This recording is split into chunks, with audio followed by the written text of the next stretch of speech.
Welcome to the Doc G Show, a radio show cluster. Without further ado, critics have said he has the face for radio and a voice for silent films. Your host, Ben Doc G Gordon. And we are on the air. Welcome to the Doc G Show. I'm your host, Doc G. With me, as always, the one, the only, Mikey Maximus, the Fernicus. Say what? Charette. Dr. Gordon, how are you, sir? Whew. I've been thinking about you, Mike. Yeah, It's been a big week for you. it has been.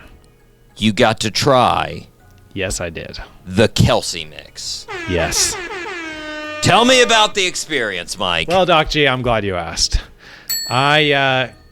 First it was a 4-page write-up, but I was like, for the sake of the show, we got to get this down. Okay. And Okay. I will tell you that we got a family-sized box 1 day ago, and it is 3/4 finished. Real quick, Maybe I will more. jump in and say, I'm not big on noting like inflation prices, but I will say cereal is a little insane. You know? Is it? Well, like sometimes those family boxes, I'll look down, I'm like, $7. What the Yeah. this? But I still buy it. I'm just saying. Yeah, of course. Anyways, Yeah. tell me about this mix, Mike. And it was at Target. So I actually don't know how much it was. My wife bought it because she knows that I've been on a scavenger hunt for the cereal for like the last 3 months or whatever. It's very been since important. we talked about it on the show. Very, very important. Yeah. So Did the combination of Reese's Cinnamon Toast Crunch and Lucky Charms work for your athletic dreams? oh my gosh, Mike? it's amazing, Doc G. I will absolutely recommend everybody try this just to go Wow. back to your 5-year-old self. Get this cereal. Revisit that sugary cereal if that's not something that you do every day already. You should definitely try it. It's absolutely amazing. Only complaint, and this is the Okay. only complaint that I have, is they mixed it with Lucky Charms Right. and not enough marshmallows. I am Oh, do you think they skimped on the marshmallows in the mixture? I feel like there aren't enough marshmallows. I don't know if they skimped. I don't know if that's the proper ratio of marshmallows for Lucky Charms. But hey, what are you gonna do? What are you other gonna than say? Buy Lucky Charms marshmallows off Amazon and then just throw it in there. 1 out of 10. yeah. Mike's like, other than buy Lucky Charms marshmallows. I didn't think of that, by the way. I haven't ordered Lucky Charms marshmallows on Amazon. 1 out of 10. What do you think? I would say easily 8.5. Wow. That's my rating is 8.5. I know I stay pretty consistent with 8.5 with most things in my But, life. I but mean, that's 8.5. nice. Yeah.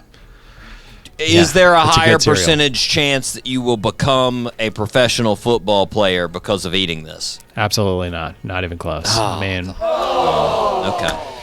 But- More likely to get diabetes than play football. For sure. That's Okay. something I might have in common with a football player eventually if I eat this. Mike, I'm very glad that this has worked out. And this was better, by the way, we didn't mention on the show, but this is better than the Coca-Cola Oreos. Oh, man. The Coca-Cola Oreos. Not a fan. I mean, we threw out half the Oreos. Oh, We crushed that no. bottle of the Oreo Coke, but yeah. it didn't, I didn't taste the Oreo. I don't get it. Okay. All right. Mike, I've got some news before we fire the show up. Okay. I'm sure you've seen the Diddy news. Yeah, I've been reading up on it too. Yeah, really interesting. Doesn't look good. Doesn't look good. They didn't let him post bail. He's got the charges of racketeering, Yeah, Suicide Watch. that whole sex thing. trafficking, Yeah. and Mike, other celebrities have really started the push to separate themselves. You know, Yeah. for instance, I saw an article about our man Leo Oh, really? distancing himself. Uh-oh. Yes. There's a picture of Leo attending one of Diddy's white parties in the Hamptons. the all-white parties. Oh, that's way back in '98, Mike. Oh, man. way back in 98, and reps for Leo had to come out and be like, whoa, Leo doesn't really know that guy at all. He hasn't seen that guy in years. Who is that guy? He doesn't even know, right? So they had to come out. They had to throw that out there. So true.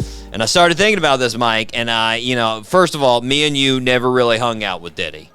No. So I don't think we need to separate ourselves in that way. Thank goodness. But I got to come clean. We celebrated his birthday on the birthday suit segment 4 years ago, Mike. 4 years ago, November 4th, it happened. I'm just gonna be real with everybody. That happened, and in the segment, I said he had a solid hairline, and he was a solid dude, Mike. I completely disavow my statements regarding his hairline and his solidness. I just want to say that for the record, Mike. Hilarious. For the record. That's a fact. Okay, so I think that covers Diddy. But Mike, I'm still concerned about other folks we tend to heap praise on this show. You know? We have a lot of comments. Like Leo, for instance. Or Tom Brady. Mm-hmm. Or Matthew McConaughey. Or Paul Rudd even, you know? Mm-hmm. Mm-hmm. What if, this is a huge if, Mike, completely hypothetical, but what if the Mac Attack and Paul Rudd are found to be running and operating a cockfighting operation? Huh? Jeez. What if that happens? That's not going to look good for us at all. No, it's not. You know? Not good. I feel like we may need to think of a contingency plan to distance ourselves. Mm-hmm. Just in case. I'm not saying it happened. I mean, again, not that I think this is possible, but what if? This is completely hypothetical. What if next weekend, after the Sunday afternoon NFL game, it comes out that Tom Brady murdered 25 people? What if? Wow. I'm not saying that would happen, right? But I feel like our show would be taking a pretty hard hit. Yeah, we'd have to delete some episodes. People would be like, hey, didn't the Doc G show say they were best friends with Team Brady? And specifically Jacqueline, who wished them the best on their show? Right? Yeah. It'd be a firestorm, Mike. Yeah, it wouldn't be good. So, here's what I'm thinking. I've thought of the protocol, Mike. Anytime we bring up a big name, Leo, Mac Attack, Tom, you name it, we can still say they're the greatest. We can still say, what a sexy dude, etc., Mike. Mm-hmm. Mm-hmm. We just need to throw in at the end, hey, listeners, all our support and association with this man is null and void if he's found of doing any wrongdoing at any point in his life that would reflect poorly on us. Mm-hmm. Right? We just throw that out every single time, you know? Mm-hmm. That way, if anything falls out of the woodworks about these dudes, we just point out, whoa, read the fine print. Mm-hmm. Just like a car commercial, right? Mm-hmm. Just the fast talk at the end.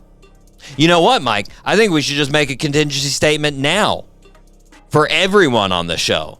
Mm-hmm. So true. Here we go. Listeners, the praise and support and love that we show any single person on this show is completely conditional on whether they have done any wrongdoing that would reflect poorly on us. If they do anything wrong, we are no longer associated with them. There we go, Mike. Cool. I agree. I'll sign my name off on that. Yeah. Yeah, I think that covers us, right? Mm-hmm. I think right? so. It covers all bases. Mm-hmm. Now that we are safely away from any wrongdoing, Mike, are you ready to fire this show up? Let's fire up the show, Doc G. All three engines up and burning. 2, 1, 0, and lift off. Whew. I feel safe now, Mike. Me too. I'm ready for an amazing show. That's right. We have the one, the only Jovin Webb on the show this week. Just a fantastic singer. You may have seen him on a little show. I don't know if you've heard of this one. It's called American Idol. Oh. Yeah. Yeah. And he got in the top 10. He did. He should have got higher, but you know what brought him down? The pandemic. Oh, come on. They had to go home and sing, Mike. He was in this crazy season where they literally had to sing from home in the spring of 2020. Yeah, just bananas. Whack. I asked him in the interview, I'm like, hey, if you were in the studio, you think you could have wanted that? And he was like, you bet your Mm-hmm. He didn't actually say sweet. It would have been weird. No, it would have been like, really? You think it's sweet? All right, I guess. Anyways, he's doing great, Mike. He's now on Blind Pig Records. He's releasing his new album just in a couple of weeks.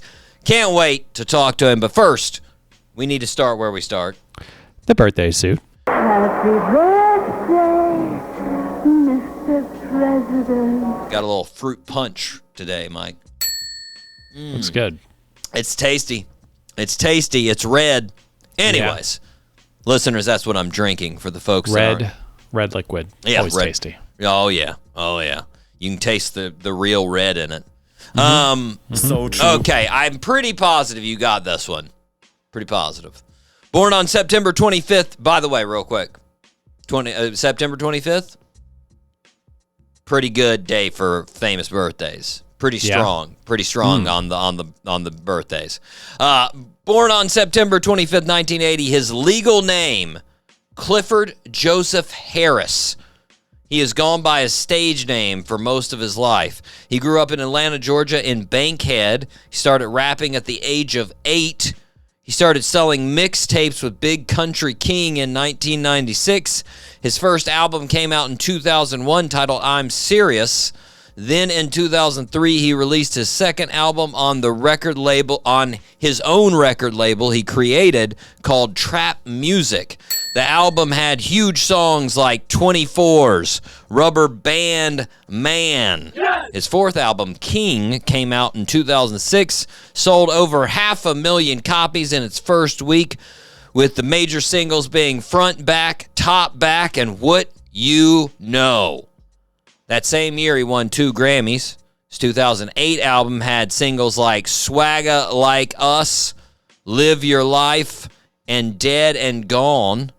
Since his debut album, he's released a total of 11 albums. He's also played in several movies like ATL, An American Gangster, and Ride Along 2.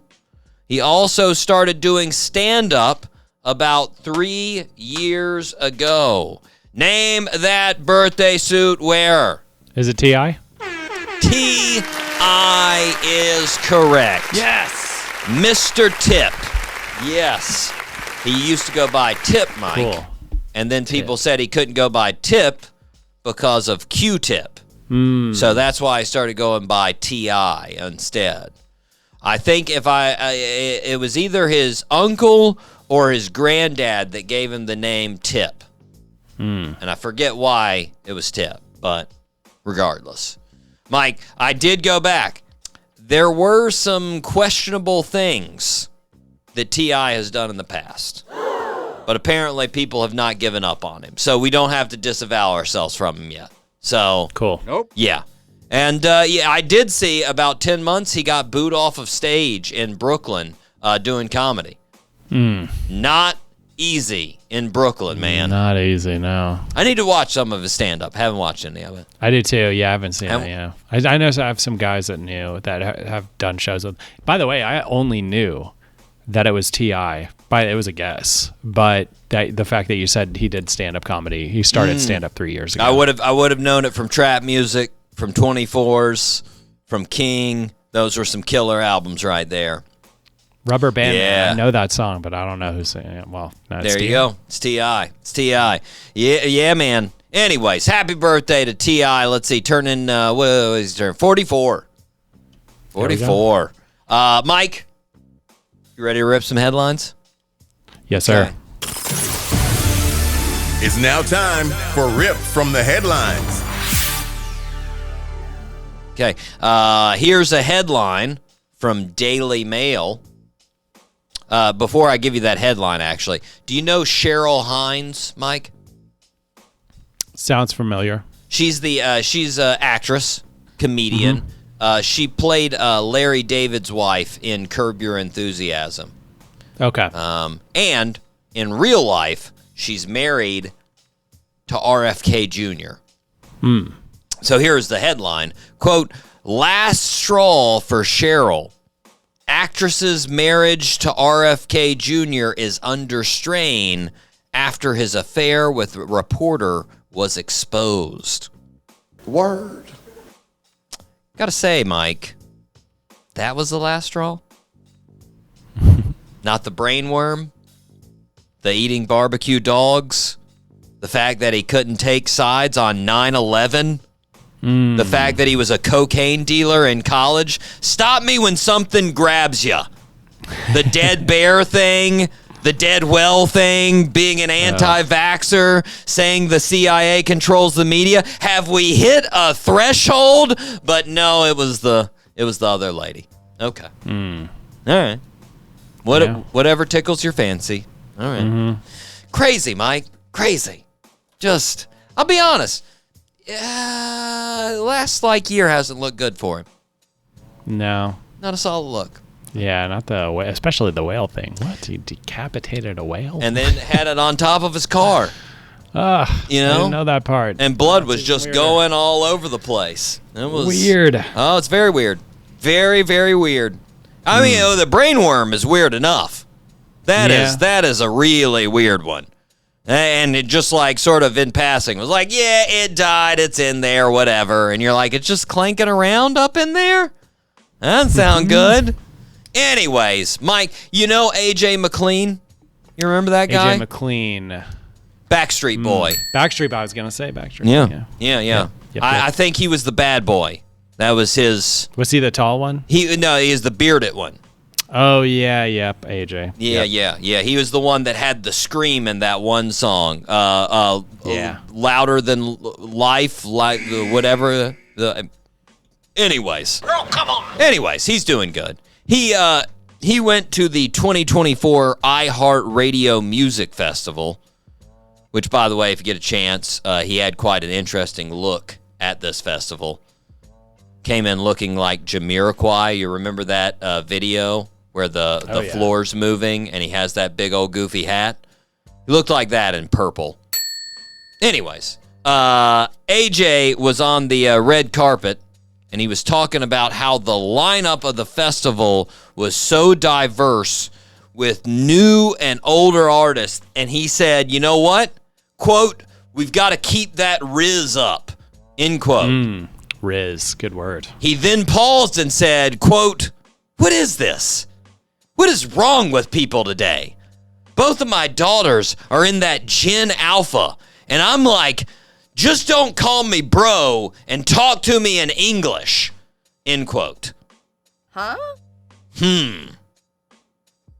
Nothing endears you to the masses like complaining how the kids talk. Am I right, Mike? And by masses, of course, I mean crotchety old people over the age of 65. Exactly. Mike, I think you could substitute bad for Riz and dude for bro, and he could be a dad from an 80s sitcom. So true. Like, think about that. If he was just like, I don't get what they mean. Bad means good? What? Huh? That's so and they're calling me dude. I don't get it. Like, just get over it, AJ. Happens every decade. Every decade, man. Yeah. There's nothing new. Nope. You're now an old dude in a boy band. Get used to it. Yep. Anyways, got another headline from People magazine. There we go. Yep. Quote, ex-Guns N' Roses drummer Steven Adler says he first tried heroin to fit in with bandmates Slash and Izzy Stradlin.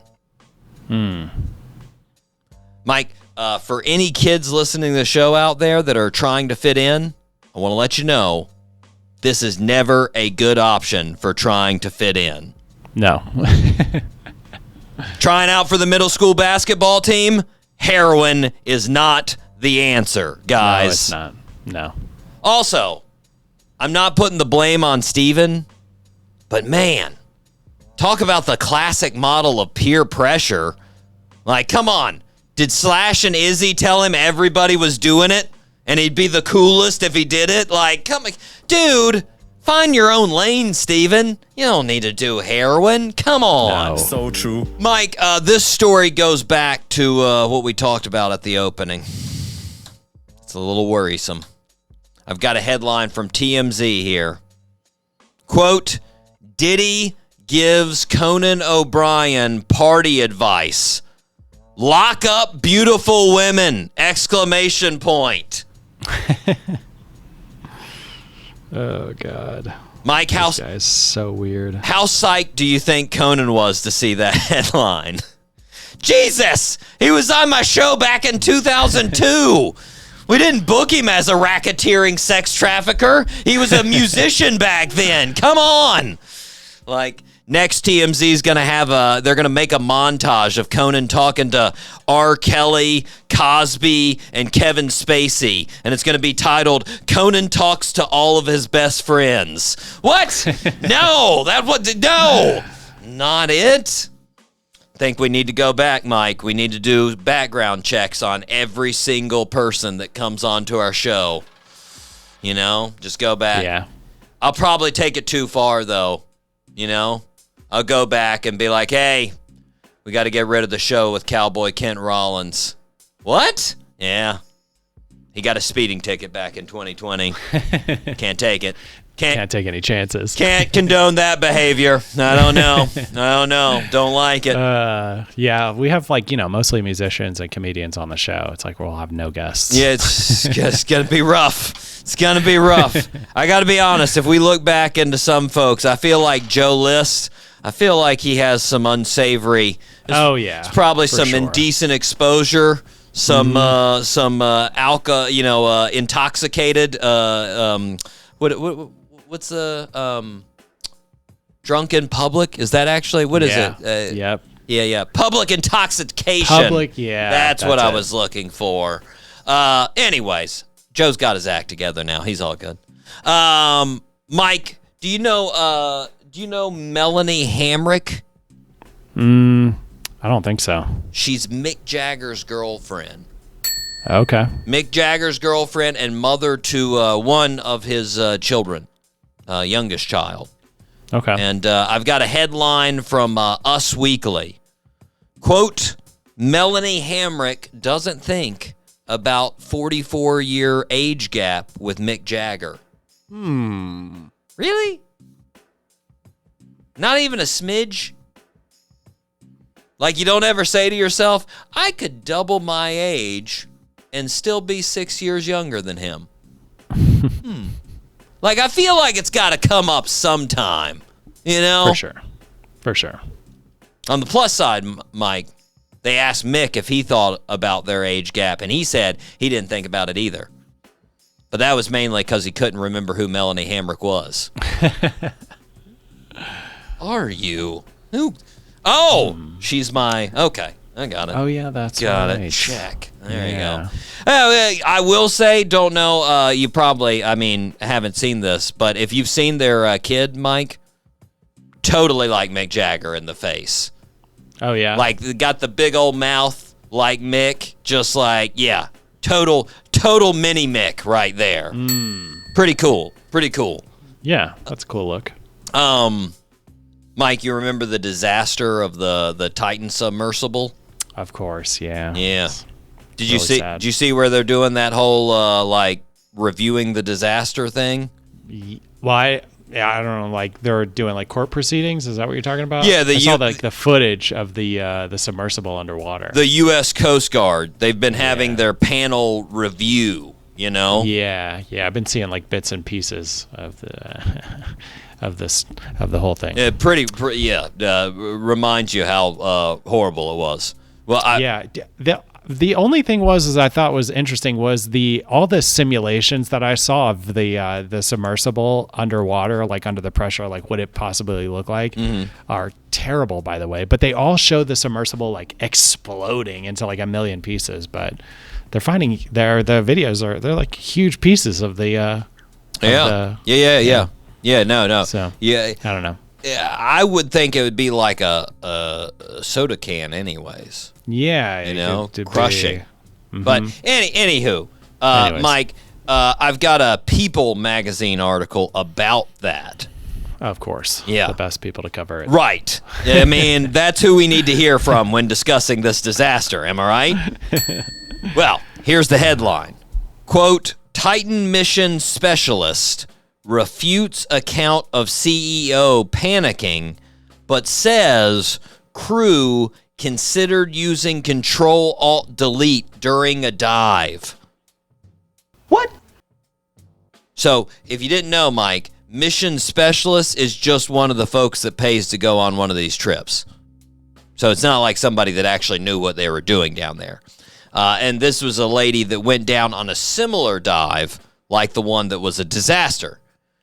And other people that went on this dive went in front of this panel and said everybody was freaking out and it was this horrible thing because all of the controls sort of like stopped working in the middle of it. That's a fact. And she said they got to the bottom of the ocean and couldn't move the submersible.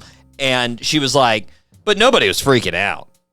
Nobody really. We did at one point think about using Control-Alt-Delete to try and reboot the system. Huh? And I was like, you're telling me you were at the point you were going to Control-Alt-Delete and you weren't panicking? Like, I'm panicking when I got to use Control-Alt-Delete for a Word file. Much less than when I'm 12,000 feet underneath water. Like, what? Control-Alt-Delete is the computer code for I'm freaking out and I've got no other options. I was like, Yeah. no way I would have the balls to press that anyways if I was down there. I'd be like, can't do it. Can't do it. Like, No way. just, what? Control-Alt-Delete. And you guys were all just sitting around like, well, it's not working right now, but I'm sure it'll work out. We're only 12,000 feet underneath water, so shouldn't be too big of a Yeah, that'd deal. be terrifying. Oh my gosh. God, no way. Yeah. I'd be freaking out if I was at the bottom of a pool like that, Mike. Yeah. Let alone 12,000 feet. No, thank you. No, thank you. Somebody was freaking out. They just weren't. They just were hiding it very well. Oh yeah, I would have. Somebody I had would to have be been over freaking there out. Come on. hyperventilating. They would have been able to see my heart beating through my shirt. What is in your shirt? Oh no, that's my heart. No. That's my heart. Yeah, I'm very scared right now. Mike, I've got a headline from the Daily Beast. Quote, the debauchery and depravity of the 80s hair metal scene revealed. End quote. I don't know, Mike. Hasn't that been pretty well revealed? Yeah, it's been revealed. That's like a headline of like, Elton John's sexuality finally revealed. What? Yeah, we know. We've known for like the last 30 years. We're good. Like, let's just get us something new there, Daily Beast. Come on now. Come on. Mike, we are going to take a break. We are going to hear from our guest. This is none other than Jovin Webb right here on the Doc G Show.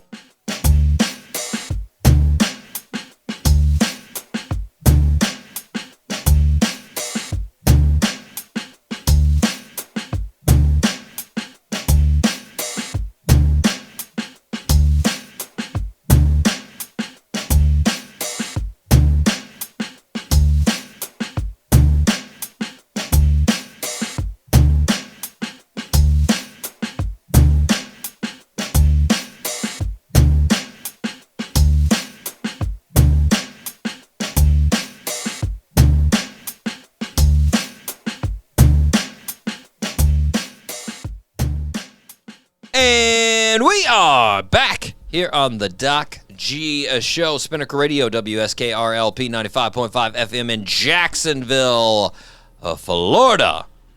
Mike, what do the listeners need to do? Well, if the listeners feel like the show is a positive way to waste their time, they should please subscribe to the show on but we're everywhere. Apple Podcasts, SoundCloud, YouTube, Spotify, wherever you get your podcast. Please subscribe to the show. Also, please leave us a nice review. 5-star review. That would be very nice. We would really appreciate it. Cost-effective way to support the show. And as Mike always says, tell a friend. Tell a friend. You know? Yeah, Get tell out a friend there, about the show. tell a friend, let them know that we don't associate with people that get arrested. No. Okay? We associate with them up until that point, and then we disassociate ourselves. Then we disassociate. Yes. Mike, we've had some great listens. So from some of our regulars, I just want to give a special shout out. Los Angeles, huge listens this week, so shout out to Los Angeles. Thank you, LA. Yeah. Big listens to Chicago as well. So special shout out to Chi-Town. Jay's Chips in the house. Jay's Chips. Oh, I miss them. Gosh, that was classic 2023 summer right there. Listeners, if you want to roll down the Jay's Chip memory lane, you go to last summer and you just enjoy me and Mike fantasizing about some Jay's Chips, and then me buying some Jay's Chips for Mike and him actually having them. Okay? Oh, my gosh. I ate so many chips. They were good stuff, man. Good They stuff, were great. different flavor. Was it 3 flavors? I think I have 3. It was like a spicy and like a barbecue, and then Yeah, it's like a barbecue, regular, and then was it like jalapeno or was it just like a spicy? Can't remember. yeah, I don't remember actually. I'm guessing the They're other delicious, two. though. I was about to say, I'm guessing the other 2 stood out though. Yeah, the barbecue chips were fantastic. Amazing. Mike, we got to run down the old 5-star listeners here. Here we go. Of course. First off, shout out to Ashburn, Virginia, Piracai, Brazil, San Diego, California, Dublin, Ireland, Boardman, Oregon, Genoa, Italy, Richardson, Texas, Barcelona, Spain, Winfield, West Virginia, Biloxi, Mississippi, Tulsa, Oklahoma, Peoria, Illinois, Katy, Texas, Toms River, New Jersey, Olive Branch, Mississippi, Asheville, North Carolina, Los Angeles, California, Spartanburg, South Carolina, Athens, Georgia, Baton Rouge, Louisiana, Chicago, Illinois, Boynton, Virginia, Fort Lauderdale, Florida, Columbus, Ohio, Jacksonville, Florida, Columbia, South Carolina, Radford, Virginia, Gainesville, Florida, Frankfurt, Germany, Anoka, Minnesota. There we go. Mike, I had to approach that slow. Yeah, great job. I'm going, this is my new approach, Mike. I'm going to go slow, and once my tongue gets warmed up, that's when I'm going to try to speed it up. It's gonna be a descending splits for all the Trax fans out there. I'm gonna speed it up each lap. Each lap is gonna get faster. Anyways, Mike, 4-star listeners, got some good ones. First off, Singapore. A couple hundred listens from Singapore, so shout out to the Singapore cool. there. We appreciate you. I think we've talked about it, Mike, but I'd like to go to Singapore. Yeah. I would need a private jet to go there, but I would like to go there in a private jet. Be very nice. I hear it's very clean. I hear the food is lovely. I've watched when Anthony Bourdain went there, and it looked very nice. So, there you go. Shout out to Wickham, Canada, Mike. Yes! I've never been to Wickham. I think that's in Ontario, I'm pretty sure. Okay. Pretty sure that's Ontario. Falkenstein, Germany. They've been listening. Shout out to Falkenstein. Woohoo! Florianopolis, Brazil. Florianopolis. Mike, this is true. I looked this up. Back in the day, 2009 to be exact, Florianopolis was reported as the party destination of the year by New York Times. So as per usual, the Doc G Show is about 15 years late to the party. Nice. Nice. But it's a big place. You've never heard of Florianopolis, have you? No. Neither have I. Sounds cool. I like it. Well, I've got a friend named Florian, and it makes me think of Florian every time I hear it. Florianopolis. Yeah. But anyways, Florianopolis, shout out to you there, Brazil. Pensacola, Florida, Mike. Shout out to the Panhandle. Mountain View, California. Shout out to you guys. Tokyo, Japan. Shout out to you guys. Yeah, for sure. Lithonia, Georgia. Shout out to you. Cedar City, Utah. Shout out to you. Des Moines, Iowa. Shout out to you. Corvallis, Oregon. Those mother-loving beavers are listening to us, Mike. Yeah. Yeah, you ever been to Corvallis? No. Neither have Never been I. to Oregon. Yeah. It's Corvallis is where Oregon State is. I've watched a couple of football games at Corvallis, and it looks rainy and cold. Yes! And it scares me because it's rainy and cold. That's a fact. But regardless, thanks for listening, Corvallis. We appreciate it. Thank you. We do. Radlin, Poland. Shout out to you guys. And lastly, Redditch, United Kingdom. There we go, Mike. Good list, right? Yeah, really good. A lot of internationals, a lot of fun places there. I would like to go to a lot of those places if I had a private jet. Without Yeah, a private me too. jet, I'm not interested. Nope. But private jet, me and Taylor Swift will be headed your way. My goodness. And that Viking, Travis Kelce, with his cereal will also be there. Be fantastic. Mike will be trying to pester him the whole time to get more cereal.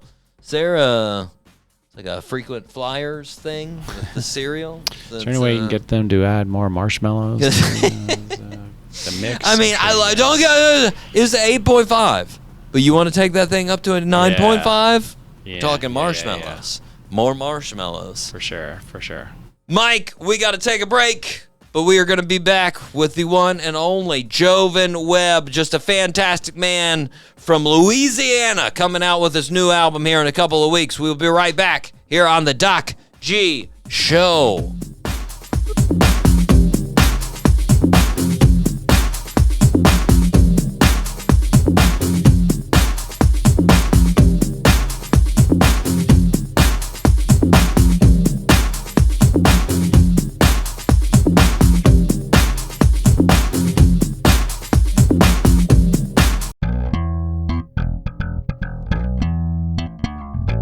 The Doc G Show. Because sometimes you need something playing in the background. Every Wednesday at 7 p.m. on 99.5 FM, Spinnaker. This is 95.5 Spinnaker Radio. WSKR-LP-FM, UNF Jacksonville.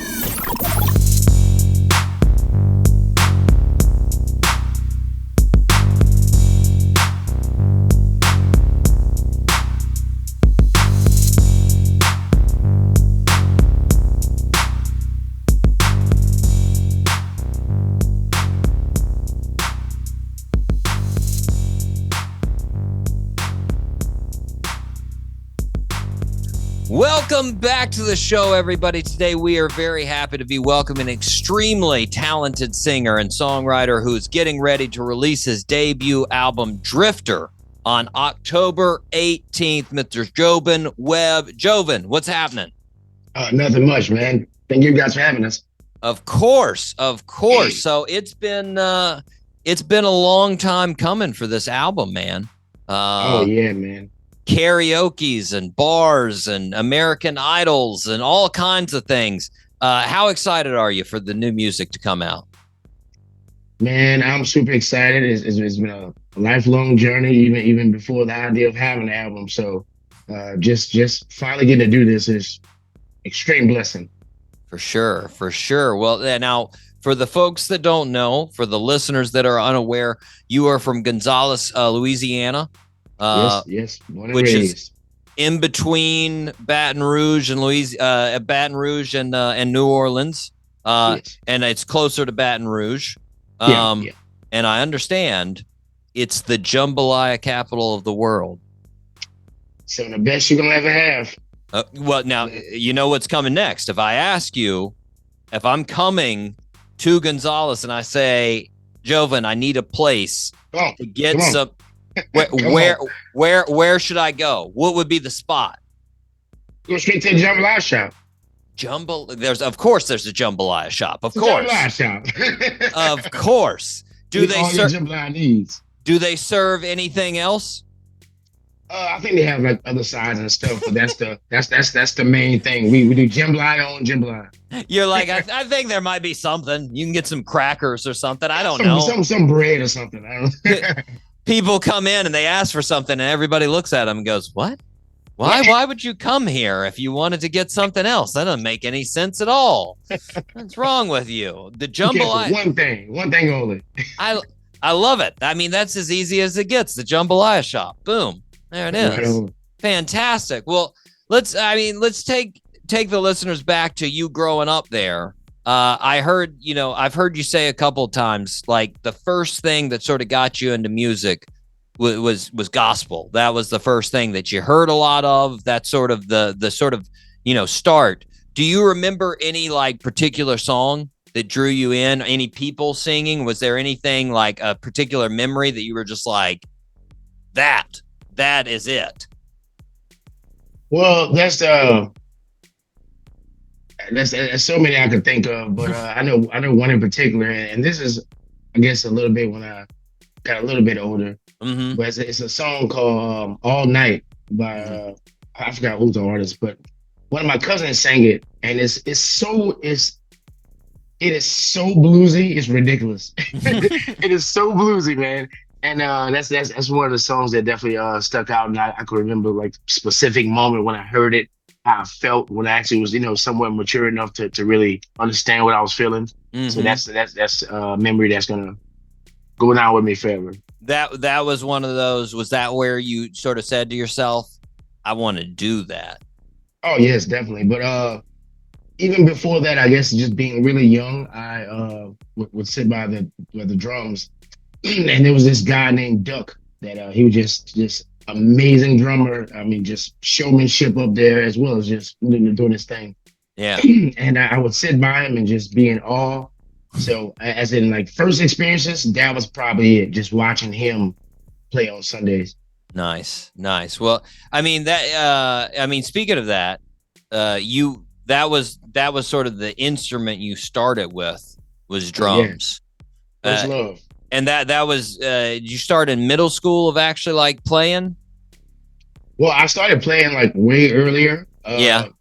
But once I got into middle school, I actually learned how to, really hone into what I was doing. But I was trying to play way before that. Tapping on everything. Oh yeah, beating up the pots and pans. That's how I got my first drum set. Well, now, like when you actually got that drum set, was it one of those things that you were like, I'm going to be a drummer? Pretty much. I definitely had tried singing and stuff, but as you can tell, I got a raspy voice. So when I grew up, it was big in the boy bands, coming out of the 90s and stuff into the 2000s and all that stuff. And you don't really hear those type of voices a lot. So I was like, I don't know how I fit in with that. So let's stick to the drums. So I didn't really discover my voice until later. Well, your parents, I mean, talk about voices. I heard, you heard like, you always had this classic soul going on. You had the James Browns, the Al Greens, the Otis Reddings. Did you, like, growing up, did you have a favorite of those guys? Of those guys, I would say definitely my favorite would be James Brown, but my idol itself is Michael Jackson. Sorry. Oh no, go for it. No, I was just saying, he's Michael Jackson, pretty much a baby of James Brown, so it goes hand in hand. The moves. You can see the lineage. That's for sure. Yes. That's for sure. Well, now, I mean, listeners know if I say I'm going to have a favorite of soul music, they already know.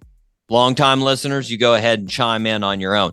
I'm going to say Sam Cooke. Sam Cooke's always my favorite. Oh, come on. Yes. Yeah. Yes. And somehow he always slides to the crack when I'm thinking about stuff. And I'm glad you said that. It's just, I mean, and that's the thing, you talk about that raspy voice. He's got such a smooth voice. Oh. It's just like satin, man. And it's just so like effortless. Everything. Cause like, I love like Otis Redding is the like polar opposite. Yep. Otis was always given effort. He was always like, you could hear the struggle in the voice, but then pitiful. When you listen to Sam, it was just like just floating, just back and forth. And just, I mean, I love it. Like, I mean, Bring It Home to Me, and just Chain Gang, and just all of those. So good. No, you Send Me is where he does that. I love how he flows through that song. Exactly. You Send Me is a perfect example of him just floating through it, man. Floating through it. Well, I mean, talking about Michael MJ, I actually saw you post. It was a while back there on Instagram. 2002 talent show. You hit him up with the Michael Jackson, Billie Jean. I posted that picture. Yeah, that picture was literally from. Oh God, don't let me lie to you. Might have been like 99 or 2000. Okay. Yeah, I was like middle school. That was my first talent show, and that's the first time I ever like really just performed. Now, did you hit him up with the singing and the dancing in that talent show? No, I only back then, like I said, I was still trying to figure out the voice, so I was just dancing and doing his whole thing, and I won. Apparently the moves were good, man. Apparently you had the moonwalk down, man. I will say, watching that the 25th anniversary of Motown, when he first broke out that moonwalk, iconic. Like, people were losing their mind. Like, and I mean, you understand why. Like, you just see this thing and you're just like, wow, how smooth is that? What was that? What did he just do? Like, and it's crazy because like people were already doing the moonwalk, but it's just when that right person does it. And like just how smooth he did it and how he integrated it into all the other moves. Like, cause like he's doing all these other moves. He's doing the leg kicks. He's doing the up on the toes. And then all of a sudden, boom, wait, whoa, hold on a second. What did he just put in there? Like, it's impressive. I think really his setup to doing the move was that's really was iconic because he put it such in a place, like he was like, all right, he's setting up for something. What is it? And it was that. Oh yeah. And it just looked like somebody was moving the rug underneath him, man. Just like, oh, it was good. It was. Well, when did you find Michael Jackson? My first physical copy of music was the old record of Rockin' Robin. So that, like when I was like around 5 or 6, that was my first physical piece of music. So I found him then, and then that was a wrap. Like I remember having his first Moonwalker movie on VHS. Yeah, like, we did that. So on the show we have a top 3 every week, and it was a while back, like a couple months ago, we did the top 3 Michael Jackson songs. And which was extremely hard. I couldn't, I was like, I could put 55 different songs on here easily. I don't know which ones to choose, but I was telling my co-host Mike, I got that Moonwalker VHS, man, and it was so cool. Like all the videos on there, the Bad video, the Speed Demon video. That's where I fell in love with Speed Demon, man. That's such a good song. Just leave me alone. All that stuff, man. God, it's it definitely. So like you would say that more than anything, MJ was like what got you wanting to perform. Fact, yeah. hands down. He's a perfectionist, and to me, the greatest entertainer of all time. I don't know anybody that can do what this man did. It's pretty wild when you look at, and like that's the thing is like sometimes like that's you. I think at least people undervalue the musical genius because of how good of performing he was. You get caught up in just that amazing performance, and you forget like, oh, he was making these songs.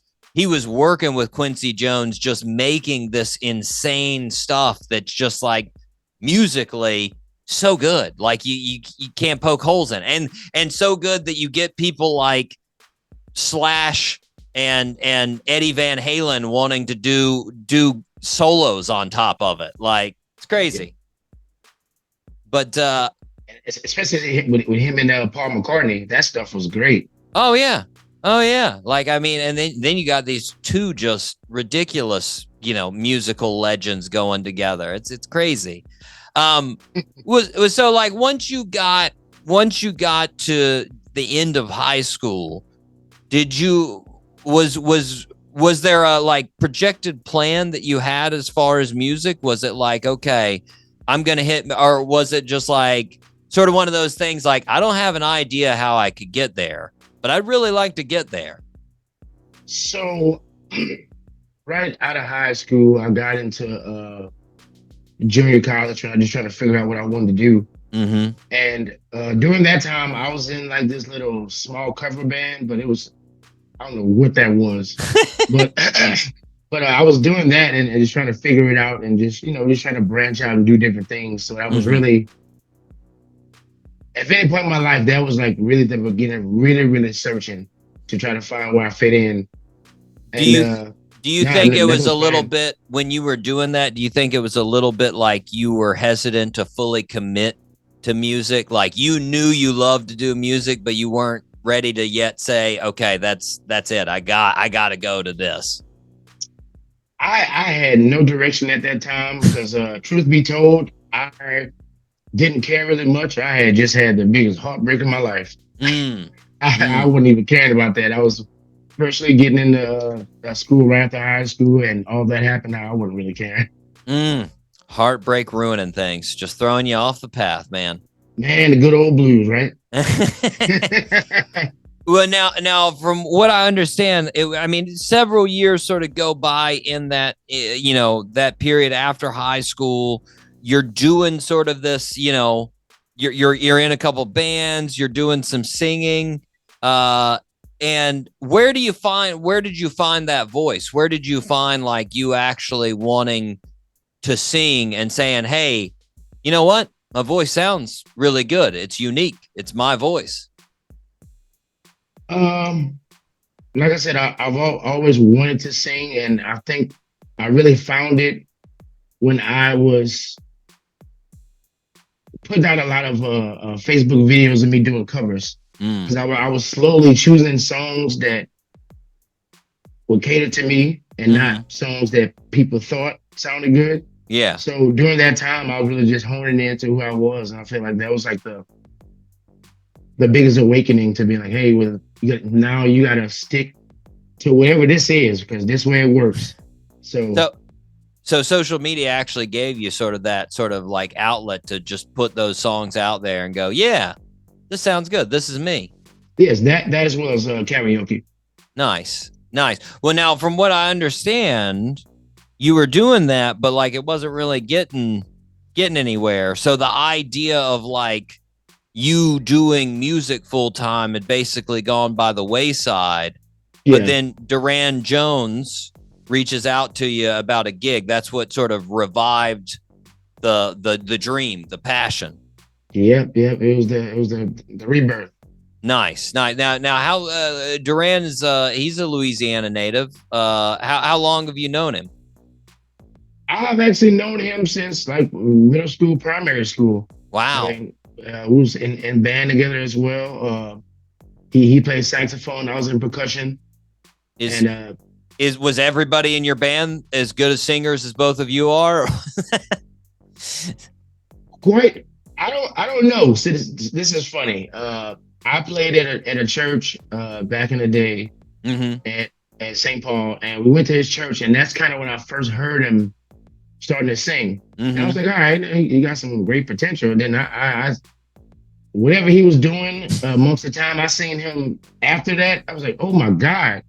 He took singing steroids. What is he doing? Yeah, I mean, he did that, man, and I mean, to be honest, Santamar, the school I went to, shout out to Santamar. That school has birthed so many great musicians. I can't even. So I can't say that it's just innate, but it's there. It's a lot. Man. A lot of people have it. Yeah, it is there. Yeah. Well. So he gets you singing. And you got this charged up feeling. So you go back into it. You start trying to get yourself out there. You got a couple of bands, Captain Green, Bayou Bullets. Then you try out for American Idol. And what I found crazy with the American Idol is I heard you say you actually sent them an audition and they liked it, but you weren't checking your email at the time. Yeah, I did that the year before. So that was the 2019 season. No, we were on season 18, so that was 17. Okay, man. How much were you kicking yourself when you were like, no, I could have been there? I made a whole Facebook post about it. I was so upset. I swear I was losing it. And everybody just kept on saying, no, just go next year. You got this. That's a sign. Like don't give up. Oh, man. And that was you sent them an original. Do you have to send them an original when you send the material? Oh no, you can pretty much for the first one you can pretty much just send like whatever you want, if it's original or if you're covering something or whatever. And I just felt like that was just a song that I was able to really just hone into and just project the best I could with how I felt rather than covering somebody's song. Nice. Well, so the season you were on was crazy because the pandemic happened during the season. You actually had to go home and film from your home. Did you sort of think like, because I feel like if that were me, I would think in the middle of that, I'd be like, man, I mean, obviously a lot of crazy stuff happened during the pandemic, but like, I wouldn't be able to help thinking like, man, if I were in the studio, I could have won this thing. I mean, were you thinking that? Still to this day. Still to this day, man. It's a big regret of mine, but like when one door closes, another one opens. So I feel like eventually I'll revisit those paths and maybe I'll be like a special guest on American Idol or something. So I'm not giving up on the idea, you know. Nice. It's helped me so much. So very thankful. Now before you were sent home because of the pandemic, did you get any in-person advice from like Lionel off air? Did you get to talk to Lionel any? They did that via Zoom and stuff like that, but when we were in person, yes, they were very vocal and trying to mentor us and coach us in the right way to go.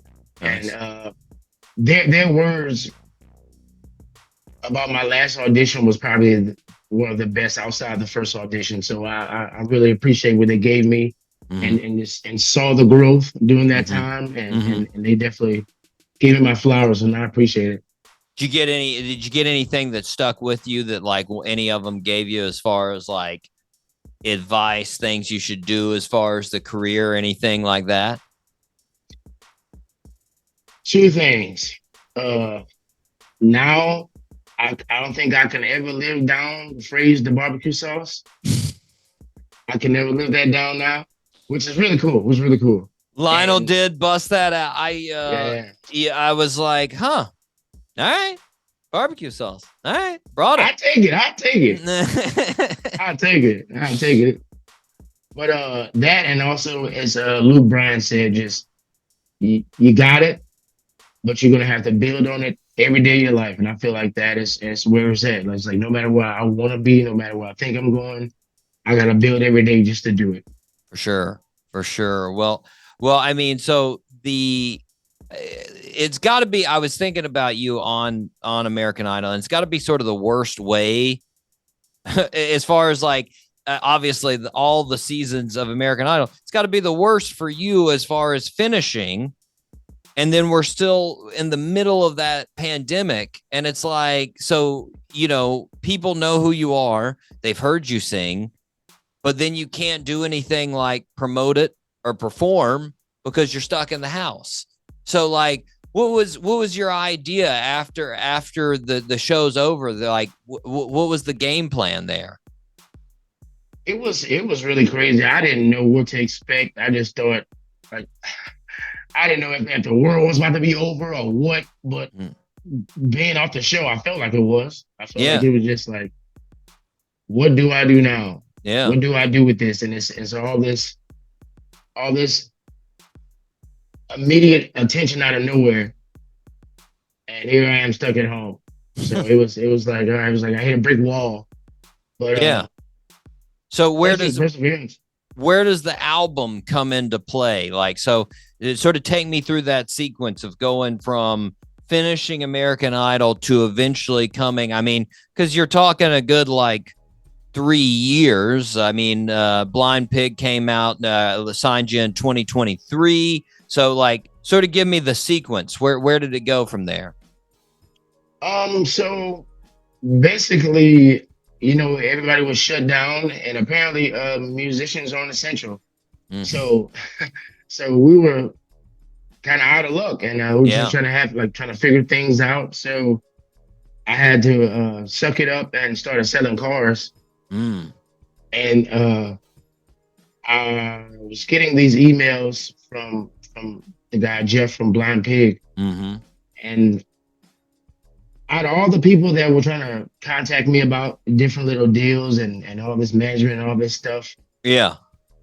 it just, nobody just sat right with me in my soul. Nobody just didn't feel right. So there was something about him that I was just like, I could trust this guy, and I believe in what he's doing, and he's going on a limb believing in me. Yeah. So I went with it, and I stepped out on a little faith with it, and he got it going, and he kept his word, and here we are, man. Well, so once he signed you, how much of the album had you looked into by that time? Had you did you have all the songs? Did you have no songs? What was the idea when he signed you to the record label? When he signed me in, I had a few songs already. I mean, I had written a bunch of songs, but I had a few in mind for this album. Yeah. And so I had what I had. I brought him to Nashville, and he linked me up with this guy, Tom Hambridge. Shout out to Tom. Yeah. Amazing producer, amazing artist. Absolutely. And we sat down for 45 days and just collabed, and he took some of my stuff. We got to collab on stuff. He got to help me tweak some of my stuff and a bunch of that. So nice. It was a collective thing between he and I, and it was another writer and charged it to my head, not my heart. I can't remember his name right now, but he helped on one of the songs as well. Yeah, well, I mean, obviously, Tom Hambridge, like you said, my God, he's worked with Buddy Guy and Susan Tedeschi and George Thorogood. I didn't know this. I was looking actually the other day. I was looking at like what Tom's done. He played at the White House in 2012 with Buddy Guy, B.B. King, and Mick Jagger. No way. It happened. It's crazy. I mean, like you said, you got to collaborate with him for that time. What was it like working? Had you collabed before as far as like songwriting and whatnot? What was it like working with Tom? There was only a few people that I could say in my life that I actually just got with to write a song. Yeah. And it was effortless. Like it was organic. It just happened. And he was definitely one of those people. He just created a vibe, got to know each other, and he just listened to me. Like he would literally just sit down with a pen and a pad and tell me talk. just talk, and who knows, by the time you're done with that conversation, he might have a whole song based off little things that you say or something like that. And that's just the kind of artist he is, and I don't know, our ideas went together very well, and nice. it was just a smooth process. It was nothing was pressured, nothing was forced. It was just really organic. What would you say? Would you say there was anything you would take from Tom as far as songwriting, like things that you're gonna like? You were like, man, I got to remember that. That's good. The biggest thing I can take from Write with Tom is just realizing that when I'm writing, it's not about the line. It's not about the line or the whole sentence or what you're writing. It's about literally every word you choose. Mm-hmm. And that's like really critical because like, I don't know, just when how he really breaks it down and you see how everything flows together. Mm-hmm. It's just a whole nother little science of his own. So it was really cool to see. Mm-hmm. Mm-hmm. Absolutely. Well, I mean, how many songs do you think did you guys finish out at like the album's number of songs, or did you finish out with a bunch and then have to sort of whittle them down? We were kind of pushing for time a little bit, so we just went with exactly what we need to have, and we did that. Not well. Now, so on the album, you have one cover. You have Albert King's "Born Under a Bad Sign," which just a classic blues song, such a good song. I mean, but you've done so many covers. How did you come up with that? Like, how was that the one that you decided on? That I got a couple friends that have been trying to get me to listen to that song for like the longest, and I would not really even pay attention. For the simple fact that and now I like adore Albert King. Yeah, yeah.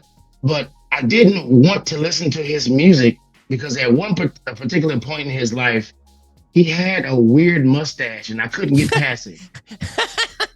I could not get past it for some reason in my life. But so I couldn't even focus on the song. But once I got past all that and really honed into his music, that's the song that stuck out so much to me. Just the struggle from him talking about from childhood to adulthood, and just and like you're always going into problems or taking 2 steps back rather than forward, and it just spoke to me. Nice. And also, me and my friend did a cover of that one time on Facebook, and it went somewhat viral. So I was like, all right, got something there. Oh man, mustache holding Albert back. Oh man, it was man. It had me in a chokehold. I couldn't deal with it. I couldn't deal with it for the love of me. Like, I could just see your friends being like, "You got to listen to this song." I can't look at that mustache, man. I can't do it. I can't. Oh. I know that's the most pettiest reason not to listen to somebody, but I could not get past it. It was eating away in your memory, man. Once I watched videos of him when he cut it, I was like, that's it. That's it. You found it, Albert. Yes. Yes. Well, now, did you, I mean, obviously you like sort of broke onto the scene, like for most people thinking about Whipping Post, because that was the song there on American Idol. Did you think about putting it on there, or were you like, I've done it too many times, don't need to do that one? So I plan on having a cover on every single album I possibly do, and you ruined the surprise. I think I'm putting that on the next one. I love it. Hey, it's something to look forward to, man. You can tease the next album, get the people excited, So they'll definitely be excited, man, because you kill that. You kill that song. Thank you. It's I mean, let's be honest. It's hard to beat Greg. Greg's a great singer, and he put a ton of emotion into that song. But you take it to another level. On the album, I always love to ask this because it gives me a little bit something exciting to look forward to as far as the album. So this album's coming out October 18th. What song are you most excited about having out there? Not necessarily you think it's the best song on the album, not necessarily it's like, the best written or anything like that, but which one are you just excited for people to listen to that you want them to hear? It would either be, Save Me was definitely one of them. probably mine someday. Mm-hmm. But I think my absolute favorite is the one that's coming out tomorrow. Drifter. It's coming out tomorrow. So I think that's my favorite right now. All right. I like it. Well, once the album comes out, yeah, I mean, you already mentioned, I'm guessing you got more plans for more albums. But what's the schedule look? What's the schedule look like for you? What are you planning on doing? I mean, obviously there's album promotion. Are you getting out there? You're doing shows. What's the plans? Yeah, I mean, I'm a full-time musician, so I'm constantly doing shows and trying to promote with that, as well as the closer I get to the album, having more full band shows and all that stuff to promote it. We are working on 2 different European tours next year, and trying to get something together for here in America. Nice, and just trying to get the ball rolling with that, man. I want to sing to the masses. I want to see the world. I want to travel. I want to continue living this dream that I'm still on, man. Well, how you mentioned the 2 European tours? Would that be the first one? Will it be your first European tour? Yes. Nice. Yes, that'll be my first one. So that's gonna be real sentimental, emotional for me, and I can't wait to go through that roller coaster of feelings and just project it. I got a feeling they're gonna love you, man. There is a huge appreciation in Europe for Americana. Yeah. So I think when they hear your voice, they're gonna be blown away. I hope so, because I cannot wait. This is like a dream come true, and I just here we go. Yeah, well, now I mean, I'm guessing you set up these European tours because you were seeing that as far as like the streaming numbers. I'm guessing. Do you see a good amount of streaming numbers from Europe? Yeah. We I mean, a lot of different places are really taking it up, and not just Europe. I mean, I got a lot of Canadian followers. I didn't see that coming. But gonna have to hit up that cold tour sometime. You're gonna have to. I'm gonna get around as much as possible. I think my song is at like number 17 on the Australian Billboard charts. Hey, I mean, I saw, man. I saw you do a cover a while back there of a Teskey Brothers song, and love them. I mean, they've got that. Talk about that raspy soul. They've got that raspy soul for sure. So I mean, and if Australia loves them, they got to love you. So I guess a Down Under tour is coming hopefully at some point in time. Oh man, I would love to get over there and do that, and over there, and hopefully one day do something with the Teskey Brothers. Cool thing. When I was on Idol, I did do a cover, like you said, of the Teskey Brothers, and I got them. One of them commented back on it, so that made me feel real good. Nice, yeah. We had the band on the show. That was a while back. That was actually during the pandemic when we had them on the show. But such a great band, man. Such a great band. But yeah, it sounds like basically music around the world. That's the plan. Hopefully. Well, Jovin, I can't wait for the album to come out, man. I'm excited to hear all of Drifter. Listeners need to pick it up October 18th. But I wanna thank you for coming on the show today. Man, thank you for having me. Thank you. For sure. And right now, listeners, we are going to hear Save Me right here on the Doc G Show. Right on.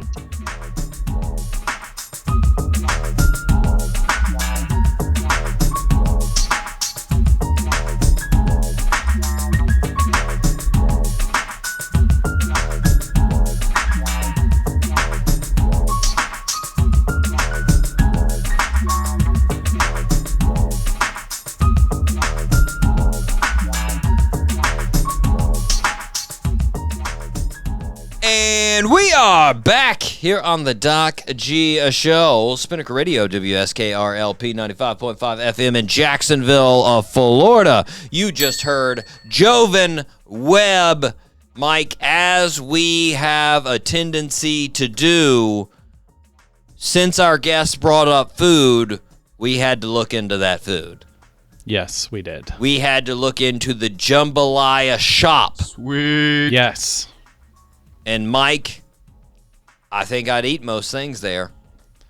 I know I would. I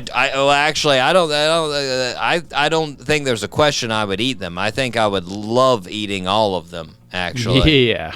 Pastalaya? What? Get out of here. Pastalaya. Talk about going into a food coma. My God, you know? Let's go. You know? I mean, I'm liking most of these things. I know you're thrown off by the bucket, Mike, but I would love to get a bucket of that. I mean, that's a full-on bucket. Listeners, if you look at the it's a bucket. jambalaya shop, I mean, they literally give you like a plastic gallon bucket of jambalaya.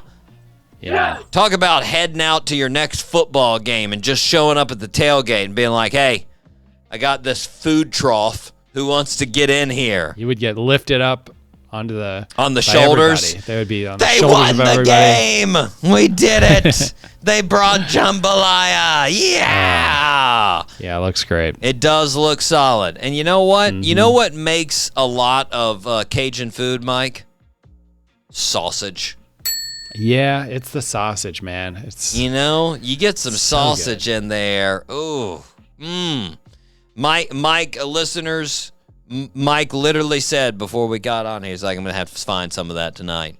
Mike is going to be scavenging Las Vegas for Creole tonight. We got some Bubba Gum Shrimp Company. No. They got one of those, Don't even try to compare that to jambalaya shop, Mike. I'm just spitballing here, Doc G. You're doing for whatever. You know what, Mike? We will dedicate some time after we get off the air to find the real spot in Las Vegas. Let's do it. Don't worry, we'll report back to you, listeners. We'll report what it was. Mike, we need to move on, though. We need to move on to, obviously, the fastest growing segment in the world.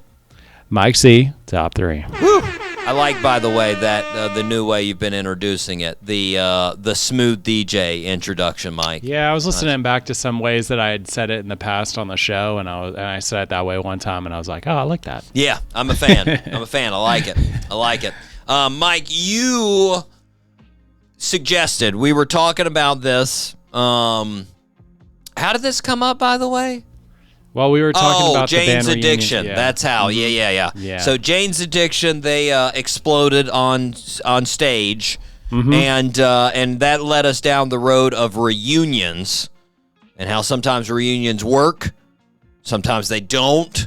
Mm-hmm. Sometimes the bands are just too old, and it's just not a happy reunion, and you're like, well, this is just sad. That's a fact. So we decided to go with 3 greatest reunions, top 3 greatest reunions, and I went with musical. I don't know. I thought that was implied, but I don't know. Did you go with any non-musical reunions?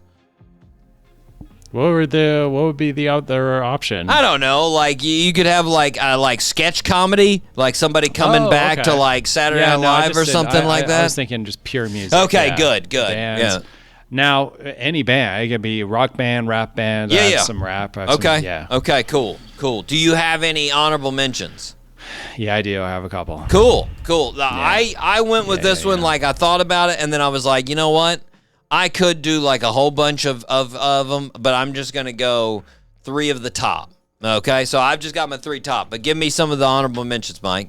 Yeah, for me, Outkast coming back together in 2014. Oh, that should have been that. I should have put that on there. Oh, come on. Yeah, also NSYNC coming back, doing a little, doing some stuff. Giving you the tasty. I remember. Yeah. Yeah, and then last one. This is kind of a random one, but the Fugees, Lauryn Hill. Now they tried coming back and doing a tour. Yeah. I think in 2020, but then the pandemic and there's some stuff happened. But they did actually have a reunion, and it was filmed. Yeah. Dave Chappelle's Block Party, 2004. Yeah. That was awesome. Yeah. Awesome to watch. Now, I don't think it's ever going to happen because of all of Praz's legal troubles now. Yeah, unfortunately. Yeah. But I don't know, like, because of how long it had been, I don't know how it would have been even in 2020. I think it might have been one of those depressing ones. That might have just been me, but I don't know how much I'd be looking for. Yeah, so they weren't getting great reviews. Like Lauryn Hill had done some like random appearances, and I was kind of reading some reviews, and people weren't too happy with the shows. She was really late. There's some other stuff. But I will say her son is killing the music game regardless. Oh, that's good. Yeah, you know her son? No. YG Marley. Oh, okay. I mean, she's got 6 kids. But oh, wow. YG Marley is the at least the one that I know that's doing some music there, doing some music. I got a song, Praise Jah in the Moonlight, I want to say is the name of the song. I think that's the one. But it's a jam, man. It's a good one. Really cool. Like it. That's obviously that's with her ex. I don't know if it's husband or boyfriend, but Rohan Marley, who was related to Bob. I think he was Bob's son. I want to say. Yeah, I think so. Yeah, I think so. Yep. Which, I mean, come on, when you are grandson of Bob Marley and son of Lauryn Hill, you can make some music. Come on. For sure. You can make some music. You got some royalty going on in there. Anyways, I got sidetracked. Mike, top 3 reunions. So you had some good ones, and I want to retroactively put in mine Outkast for the top 3. That's a good one. Should have had that one there. Now, my number 3, Mike. The Police. Oh yeah, the Police. The Police 2007 tour, Mike. They had been disbanded for I forget how many years, but it was like a solid 17 at least. It was in the 80s when they disbanded. The tour sold over 1.5 million tickets and sold out in less than an hour.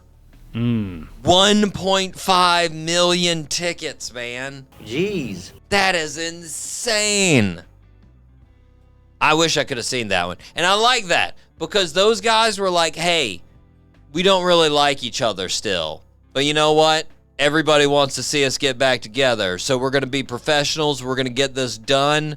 We're going to work together, and bigger than us. We're going to do it, and then we're not going to talk to each other after we finish, basically. And like it worked, It was impressive. Yeah. And I mean, they just sound so good. And I got to say, Sting right now, God, that guy looks good still. Yeah. Man, he is keeping it together. Yeah, he does. He looks great. Anyways, what's your number 3, Mike? My number 3, Rage Against the Machine. Oh, I thought about that one. I thought about that one. For show. Rage Against the Machine, man. What a great show. I actually never seen them live, but I imagine it's a great show. I haven't seen it. I've seen concerts of them live, of course. Yeah, for sure. And they get it. They get at it. Yeah. Fun fact, Mike, when I was in undergrad, I took History of Cuba was one of the classes I took. And I had Audio Slave. The band Audio Slave. I had Audio Slave Goes to Cuba DVD, and I brought it into class to play for my class because I brought it up, and my teacher was like, "We need to see that," and we played it in class. And the reason I thought of that, of course, is Audio Slave is all of Rage Against the Machine without Zach De La Rocha as far as the lead singer. Chris Cornell as far as the lead singer. So they played some Rage songs there in that concert. So, wow, that's cool that they could do that. I didn't know you could do that. Yeah, it's pretty dope. I mean, yeah. It's pretty dope. That's awesome. Okay. Would you go to Cuba? Oh, I'd go to Cuba if I could. Yeah. Yeah. Okay. Oh, totally. If that was the last, I mean, that one's quick. You know what I'd like to do? Like if I knew it was like fairly safe, I'd really like to get a jet ski and go to Cuba. You know? Yeah. Just go to Key West and get that 90 miles and just zip it across there. That'd be sick. Yeah. It'd be real. My luck, a hurricane would just come through right when, oh, Jesus, no. Wasn't there a lady trying to swim from Cuba to Key West? Probably. Sounds right. All right, never mind. Netflix documentary. It's she didn't make it, by the way. Sorry, guys. Spoiler alert. She didn't make it. 90 she tried twice. 90 miles though. 90 miles, not far away. Lots of jellyfish. That's where she got messed up. Yeah, of course. I wish though, it just looks, I always say it all the time, Mike, it looks so fun. Like the people just seem so happy there, even though they've been oppressed for so long. And there just seems like there's such good food and such good music and the Art Deco, all the Art Deco styling. It's just dope. I'd totally go. Yeah. Cool. Mike, my number 2. This was pretty tough for me, but I thought about it. The Eagles. Oh, yeah. The Eagles when hell freezes over. Because now they've been going for a long time, so it's not like something, crazy or anything. Although they are missing one of the original members, which would be, Glenn Fry passed away, but they're also missing Don Felder because they sort of kicked him out of the band because he was wanting more money than they were giving him, and he was like, nope. And so he got booted in these recent tours. And that's why I went with When Hell Freezes Over tour. When Hell Freezes Over tour was their first tour back from when they disbanded in 1980. So it went from 1980 to 1994. They came back just so good. Yeah, they all looked older, but they still sounded awesome. Joe Walsh was just recently sober. He had literally, 6 months before then, just got sober. And, oh, man, there's some good... You watch those videos of them doing, the MTV and Unplugged for that. So good. And they're doing... they're in your neck of the woods, Mike. They're doing, cool. I don't know how many shows at the old... whatchamacallit? The Sphere, yeah. Yeah. Oh, that's cool. I didn't know that they were going to be... Yeah, no, they just did their first one just I don't know, a week ago or something like that. Oh, cool. Yeah. Oh, that'd be a good Sphere show. Oh, it was dope, man. The few seconds that I saw of it, they had, the open Joshua tree, and, the eagles soaring over and everything. Yeah, that'd be sick. It was, I'm guessing that is not a cheap ticket, though. No. Okay, and sadly, I do not have a way of getting those tickets. That's for sure. Mike, you're number 2.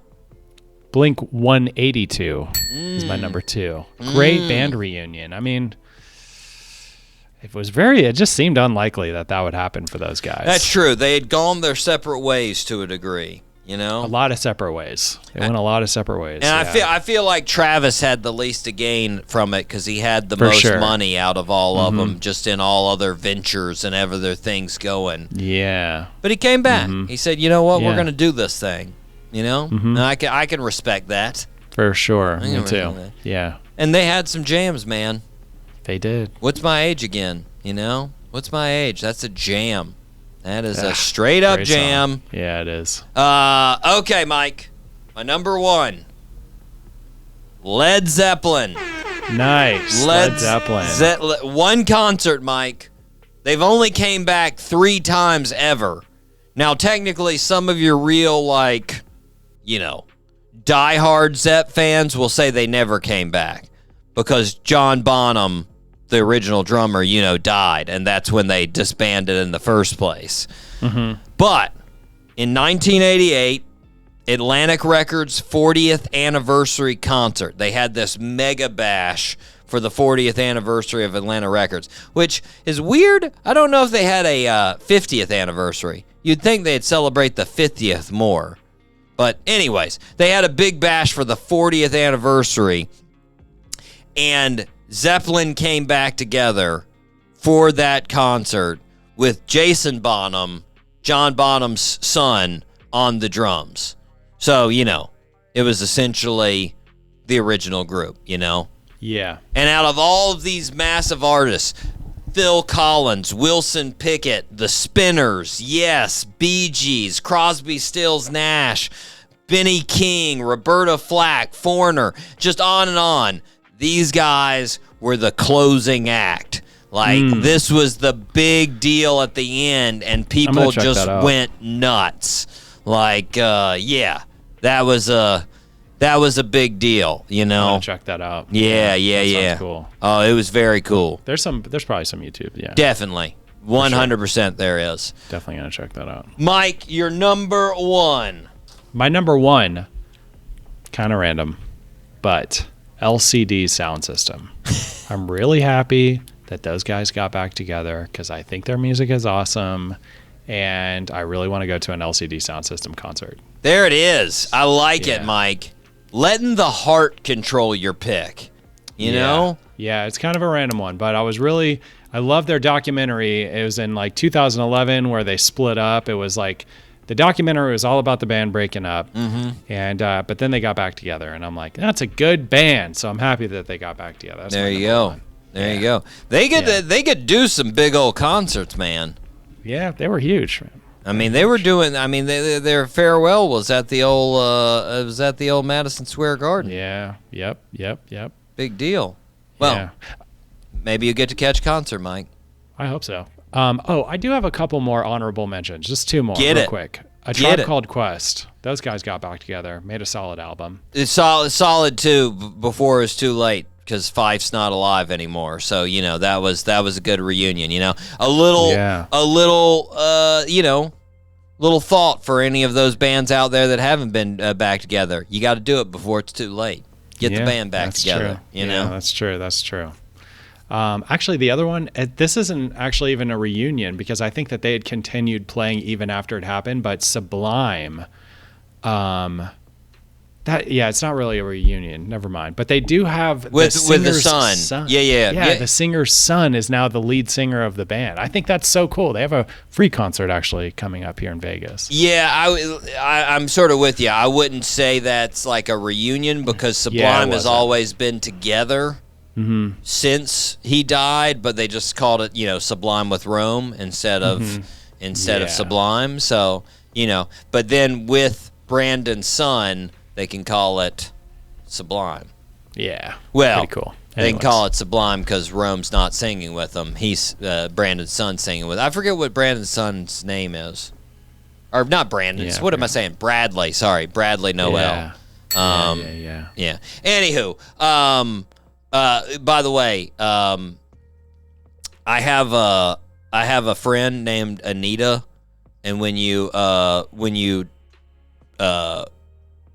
brought up Tribe Called Quest, it reminds me I'm that guy that I can't help it, but every time I see Anita, Bonita Applebum just comes in my head, and I just start humming that song every time I see her, and I know she probably hates it. Anywho, Mike, fantastic top three. What do we have for next week? Next week, NFL jerseys, top 3 NFL jerseys. Ooh. I think I might be digging a little bit, getting some of those old school research. Old school jerseys. I might even throw a Oilers jersey in there, listeners. I don't know. We'll see. Okay. We'll see. No, I think the main thing for me is going to be NFL. Yeah. I said NFL. Oilers? Yeah. That's not bad. Okay. Houston Oilers, man. That's the NFL. Oilers. They're now. Oh, wow. They're now Tennessee Titans. Why did I think that was an MLB team? Cause you don't know enough about the NFL history. That's why. That's right. Yeah, probably. I was mixing it with the Orioles. Orioles are a team. That's the Cal Ripken team, right? That's the Baltimore Orioles. I've been to a Baltimore Orioles game. Yeah. When I was a young tyke. Yes. When I was. You saw Cal Ripken? I saw Cal Ripken. Oh, that's cool. I also saw Barry Bonds in the same game. Cool. Yeah. I wanted to get his autograph, and I stood there with a ball doing this for like 20 minutes, and he never looked at me. So, yeah, which is understandable. I wouldn't have looked at me either. Anywho, NFL jerseys next week. Here we go. We got to do some birthday suits. Do you want the rapper / actor or the super famous basketball player? Super famous basketball player. Get your confidence up first. I like it. Yeah, that's it. I like it. Here we go. Number 33 on the Chicago Bulls. Won 6 championships. Was Batman to Michael Jordan's Superman. Give it to me, Mike. Scottie Pippen. Let's go. Scottie Pippen is correct. Just to give you the deets, 7-time All-Star, 7-time All-NBA player, 10-time All-Defensive player, 50th anniversary team, 75th anniversary team, 2-time gold medalist, and a son, Scottie Pippen Jr., plays for the Memphis Grizzlies organization. Cool. Right now, I think he's on the old development league, but he's still nice. He's still there. Nicely done, Scotty Jr. Okay, 2 for 2, Mike. 2 for 2. Go. Here we go. This one, I think there might be something they'll get. Yeah, maybe. Here we go. Born on September 25th, 1983 in Edwards, California. He moved to metro area of Atlanta when he was young. He went to DeKalb School of Arts, where he had the senior superlative of, quote, most likely to write for The Simpsons. Interesting. Who knew that was a superlative? That definitely wasn't one at my school. Mine was class clown. And you know who won that, Mike? This dude. That's good. Congrats. Yeah. That's awesome. You know what? Most class clown, most likely to succeed. That's right. There you go. They were wrong on both accounts. Anywho, let's see here. He went to NYU Tisch School of Arts. He was hired as a writer for 30 Rock in 2006, so it didn't take him too long to start writing. He released a mixtape under his stage name, Childish Gambino, in 2008. And then in 2009, he released another mixtape. 2010, he released another. In 2011 was his first EP. Then he had an hour-long comedy special called Weirdo, released on Comedy Central in 2011. His first album was titled Camp, with his second album titled Because of the Internet. He created the show Atlanta on FX and wrote it. In 2007, he was named one of the 100 most influential people in the world by Time magazine. He hosted SNL and was the musical guest at the same time in 2018. He was the voice of Simba in The Lion King in 2019. Name that birthday suit wearer. Donald Glover. Nicely done, Mike. Thank you. Three for 3. 3 for 3. There we go. I was a little concerned about Donald, but you got it. You nailed it. Yeah. He's a great artist, man. That guy is talented. Stand-up wise, he's funny. Yeah. His rap is great. Yeah. Acting is awesome. He's one of those guys that he's basically almost to the Ryan Reynolds level of you're getting annoying because you're too good at everything. Yeah. Like, I mean, like he's Jamie good. Foxx, too. He kind of reminds me of Jamie Foxx. I mean, he's good looking. Does everything, He's talented. He can sing. He can rap. He can Produce. write. Like, yeah. it's just everything. I'm like, Yeah, you've got it's all great. of those things, and I've got nothing. Come on. Give me something. But, no, fantastic. Turning, what would it be? 41. 41. There you go. Not a young dude. I thought he was younger than that. That's another thing. He looks younger than that. He does not look 41. So No, he's still, looking like a baby, man. Looking like a baby. Happy birthday to Childish Gambino / well, actually, I think he's retired that name. So happy birthday to Donald Glover, because I think he's only using Donald Glover even for his raps now, I think.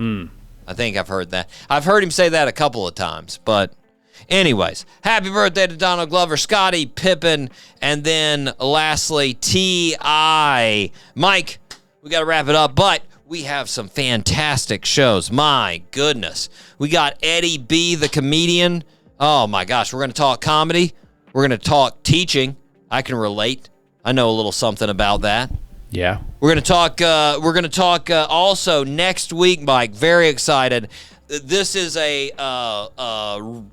don't know, a redeeming moment for me. A couple of months back, you may recall, this was near the start of the year, Mike. we're going to have Kenny Wayne Shepherd on the show. Mm-hmm. And I lost the recording on the SD card. Yeah, I remember that. We've got Kenny Wayne coming back on the show next week. Cool. Can't wait to talk to him. He's out there. He's got a new album coming out. He's got he's on tour with what they call Experience Hendrix. He gets out there with a bunch of other super famous guitarists, and they just rock out Jimi Hendrix songs. Oh, that's cool. Yeah, and that's coming here to St. Augustine, October 18th, so you guys got to check it out. Plus, I'm going to ask him about his insane Dodge Challenger that has over 1,000 horsepower, Mike. 1,000. That seems excessive. It's a lot. Yeah, it's 1,000 horses. That's a lot. It's a lot, but we've got so many other good guests coming. I can't wait.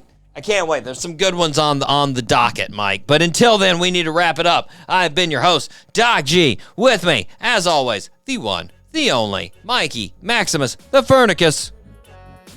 Charette. Always a pleasure, Doc G. Thank you so much for having me. Of course. And until next week, zip it up and zip it out. Zippity-doo-dah.